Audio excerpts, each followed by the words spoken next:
Okay, good day nurses. So before we start, of course, I would like to congratulate you first on making up to the level 4 of your nursing journey. Okay? So for today guys, we will be talking about your respiratory system. And when we say respiratory system guys, ano ba ang nangyayari dito? Okay? Ang nangyayari dito guys is your inhalation and exhalation. Okay? So for today, pag-uusapan natin kung paano ba nagtra-travel yung air or oxygen doon sa katawan natin, okay?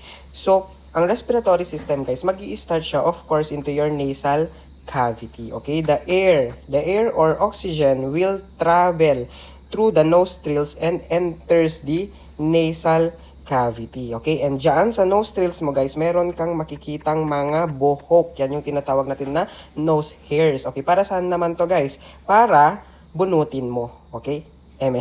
Itong mga buhok na to guys, it gets coated with mucus and trap large particles such as dust and bacteria. Okay? So doon pa lang sa nasal cavity, nandun pa lang yung air guys, nagkakaroon na pala ng filtration, okay? Para at least clean yung ma-inhale mo, okay? Papunta sa lungs mo. Kasi kapag hindi nangyari yun guys, pwedeng magkaroon ka ng sakit, okay, such as allergic rhinitis. Okay, nagigets? Okay, so, tinatrap yung hair, tinatrap niya yung mga dust and bacteria, okay, na nagiging, yung kinakain mo, yung maalat. Okay? Okay, then after nasal cavity guys, the air or oxygen will travel to your paranasal sinuses, okay, and it has 4 parts, okay. We have your sphenoid, ethmoid, frontal, and the maxillary, okay. Your paranasal sinuses are air-filled spaces around the nose, okay. Ano ang ginagawa niya guys? It helps the inspired air to be warm, moist, and clean. Okay? So, sa madaling salita, guys, your paranasal sinuses, nag-a-act siya na parang humidifier. Okay? Di ba? Kasi ang humidifier, nakakapag-warm, nakakapag-moisten, and nakakapag-clean siya ng air. Okay? What else?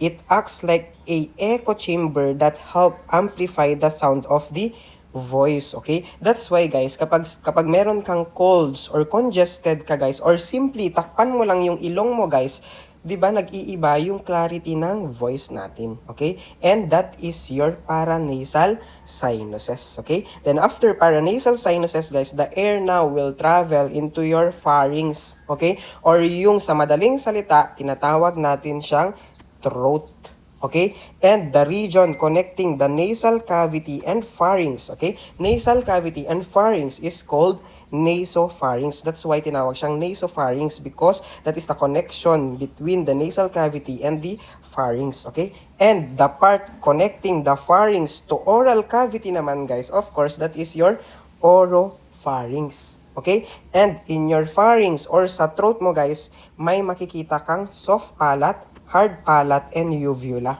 Okay? Itong tatlong to guys, meron siyang big impact during inhalation and eating. Okay?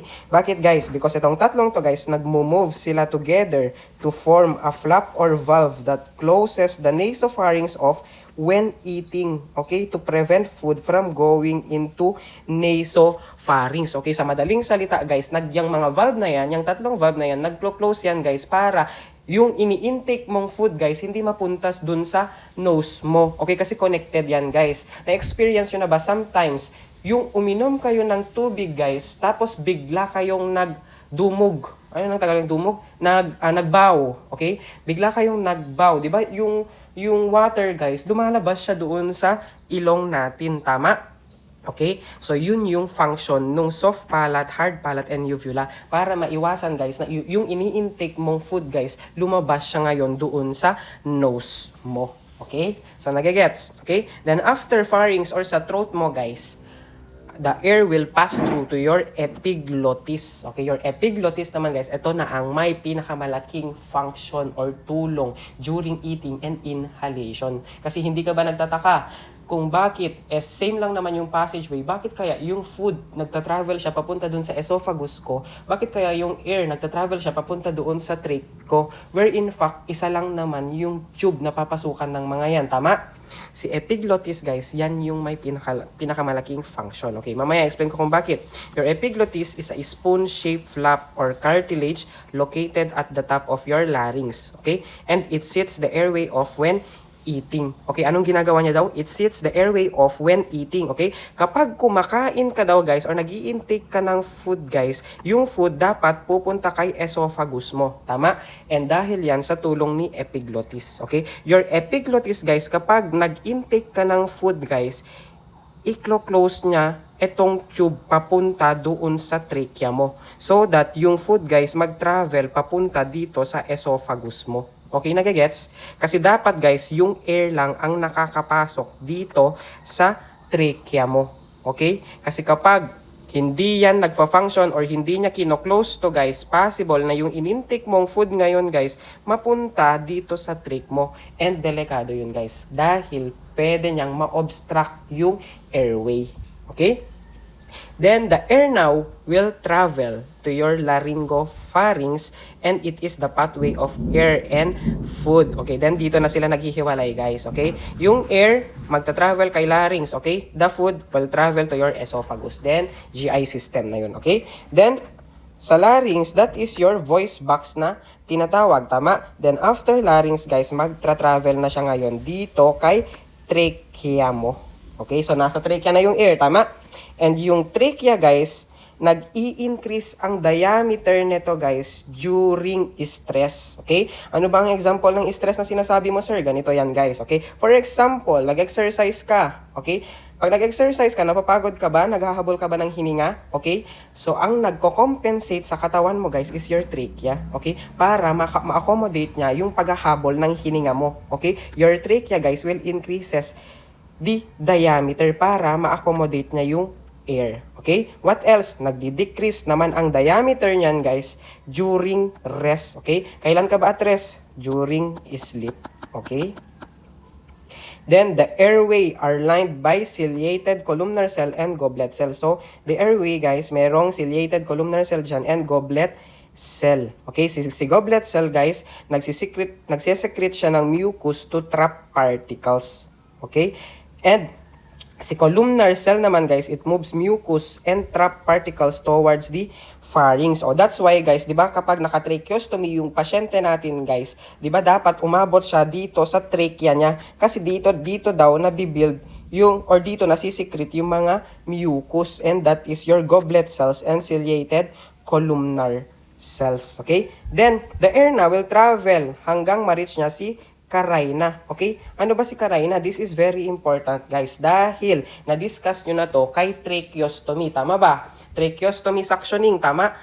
Anong sabi dun sa step nyo, guys, sa return demonstration? Kapag naka-feel ng resistance, you withdraw. Okay? You withdraw, then saka ka mag-suction. Tama? Dahil, guys, kaya ka nakaka-feel ng resistance dyan dahil kay carina. Okay? Ang ibig sabihin lang nun, guys, yung tube na reach niya na yung carina. That's why, guys, meron ka nang nafe-feel na resistance. That's why kailangan mo munang i-withdraw yan guys bago ka mag-suction. Okay? Kasi kapag hindi ka nag-withdraw guys, uubo ng uubo yung pasyente mo. Okay? So na-appreciate na siya ngayon guys. Tama? Okay? Then after carina guys, of course the air now will travel to your bronchi. Okay? And we have two. Tama? We have the left main stem bronchus and we have the right main stem bronchus. Okay? Then after bronchi guys, pupunta na siya ngayon sa mga maliliit na bronchi. Okay? Yun yung tinatawag naman natin na bronchioles. Okay? And of course guys, huwag niyong kakalimutan yung lung. Okay? The lung itself. Okay? Kasi ang mga diniscuss natin, yung mga nasa loob ng lung. Okay? Siyempre, huwag niyo kakalimutan si lung itself. Okay? We have right lung and left lung. And